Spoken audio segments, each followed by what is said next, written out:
A country with a $10 billion military budget just stopped the United States from bombing Iran into the Stone Age. Pakistan's Prime Minister called Trump. Pakistan's Army Chief called Vance. And within 90 minutes, the missiles stopped flying.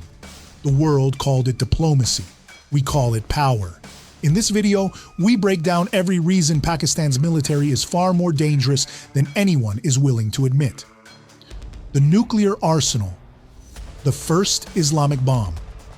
Pakistan is the only Islamic nuclear power on Earth, and it built its bomb in secret, under sanctions, while the world watched and did nothing. Today, it possesses approximately 170 nuclear warheads, covering every major Indian city with multiple delivery systems simultaneously. But the weapon that keeps India's generals awake at night is not the long-range Shaheen-3. It is the Nasr, a battlefield nuclear missile with a 70-kilometer range, deployed at the front line specifically to stop Indian tank columns before they cross the border. Pakistan looked at India's Cold Start war doctrine and responded with a nuclear weapon small enough to fire from a truck. That is not desperation. That is doctrine. The Air Force, the Chinese upgrade. Most people picture Pakistan's Air Force flying aging Cold War jets. That picture is a decade out of date. Pakistan now operates over 100 JF-17 Block 3 fighters, co-produced with China, equipped with Chinese PL-15 air-to-air missiles that outrange every equivalent weapon on India's Rafale jets. It also operates J-10C fighters with AESA radar and active electronically scanned array technology. During Operation Sindoor in May 2025, Pakistani pilots engaged Indian aircraft in the most intense aerial confrontation in South Asia since 1971. These are not pilots who train for parades. These are combat-tested aviators who have been in real fights. Pakistan's Air Force punches significantly above its budget class. The missile program. Further than anyone admits, in December 2024, the United States imposed sanctions on Pakistan's National Development Complex. Not for building short-range weapons, but because Washington assessed Pakistan was developing missiles that could reach well beyond South Asia. In March 2026, U.S. Director of National Intelligence Tulsi Gabbard told the Senate Intelligence Committee that Pakistan's long-range ballistic missiles could potentially reach U.S. territory. A country the world thinks of as a regional power is building intercontinental range weapons. Pakistan also tested the Fateh-4 ground cruise missile in September 2025 and the Timor air-launched cruise missile in January 2026. A terrain-hugging weapon that flies at 150 meters altitude to evade radar. Pakistan's missile program is not standing still. It is accelerating. The army, sixth largest and battle-hardened. Pakistan's army is the sixth largest in the world by active personnel. 654,000 soldiers who have spent decades fighting actual wars, not training exercises. The counter-terrorism campaigns in the tribal areas, the proxy conflicts in Afghanistan, the multiple conventional standoffs with India. Pakistan's ground forces have more real combat experience than most militaries that outspend them 10-1. Pakistan is also the largest contributor to United Nations peacekeeping missions globally, meaning its soldiers have operated in conflict zones across Africa, the Middle East, and Central Asia. This is a force shaped by decades of genuine warfare. The equipment may not always be the newest, but the institutional combat knowledge is irreplaceable. The ISI, the invisible weapon.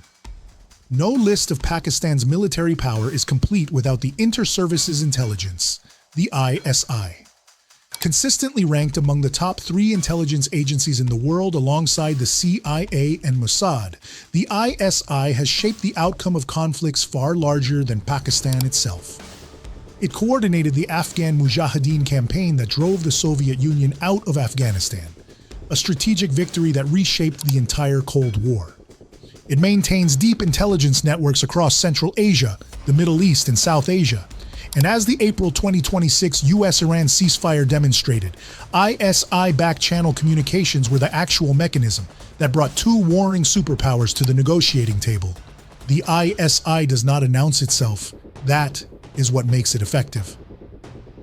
The China factor, the alliance that changes everything. Pakistan does not fight alone, and that changes every calculation about its military power. China supplies Pakistan with JF-17 fighters, J-10C jets, HQ-9 air defense systems, Type 054A frigates, and has provided critical nuclear and missile technology for decades. The China-Pakistan Economic Corridor represents $62 billion in Chinese investment, creating an economic dependency that makes Chinese military support to Pakistan structural, not optional. When analysts compare Pakistan to India, they look at two armies. The reality is that any major conflict involving Pakistan also involves China's industrial base, intelligence networks, and diplomatic cover. Pakistan is not just a regional military, Pakistan is a forward position in China's strategic posture, and that makes it categorically more powerful than its budget suggests. The naval power, the hidden fleet. Pakistan's navy is the most underrated component of its military. And it is about to get significantly stronger. Currently operating Augusta 90B submarines with French technology and Chinese-supplied Type 054A frigates, Pakistan is in the process of receiving 8 new Chinese submarines by 2028, a delivery schedule that will double its underwater combat capability in 4 years. And Pakistan also successfully tested the Babur-3 submarine-launched cruise missile, giving it a sea-based nuclear second strike capability that eliminates the possibility of a disarming first strike. A navy that can threaten Indian carrier groups from beneath the Arabian Sea is not a coastal defense force. It is a strategic deterrent. The diplomatic power, $10 billion stopped a war. In April 2026, Pakistan did something that no amount of military hardware explains on its own.